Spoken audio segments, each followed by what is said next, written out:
apa? Star Business ini, sistem ini saya kombinasikan antara finance, sales, marketing, sistem proses, human resource, dan kemudian dibungkus dengan leadership, karena sekarang ini adalah leadership sangat penting.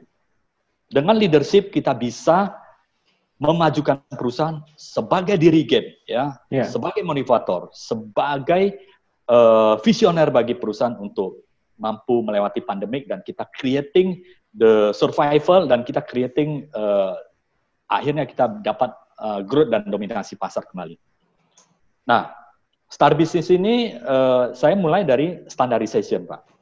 Jadi nanti di slide berikutnya, apa sih yang perlu distandarisasi?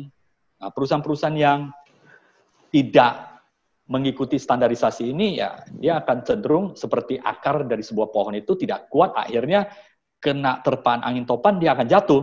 Ya, bukan karena salah anginnya, ya angin yang sama. Kenapa ada perusahaan yang tahan? Kenapa ada perusahaan yang tidak tahan? Pertanyaan seperti itu.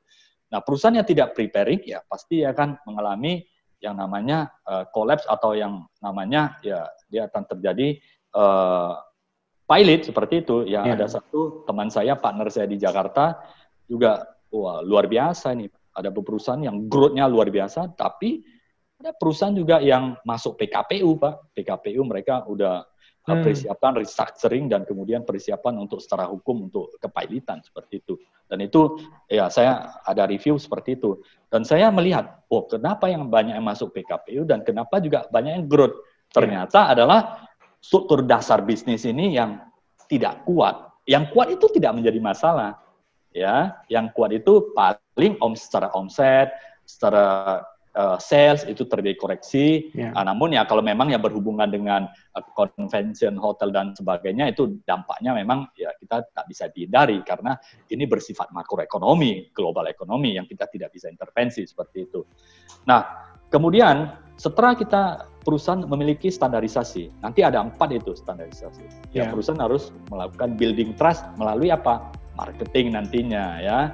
Kemudian setelah building trust, perusahaan menjadi stabil dan dapat mampu bertahan, mulai merekrut orang-orang terbaik untuk mengisi di posisi yang ada pada perusahaan. Dan akhirnya kita akan memberikan results yang bagus kepada perusahaan. Ada 2, Pak, biasanya.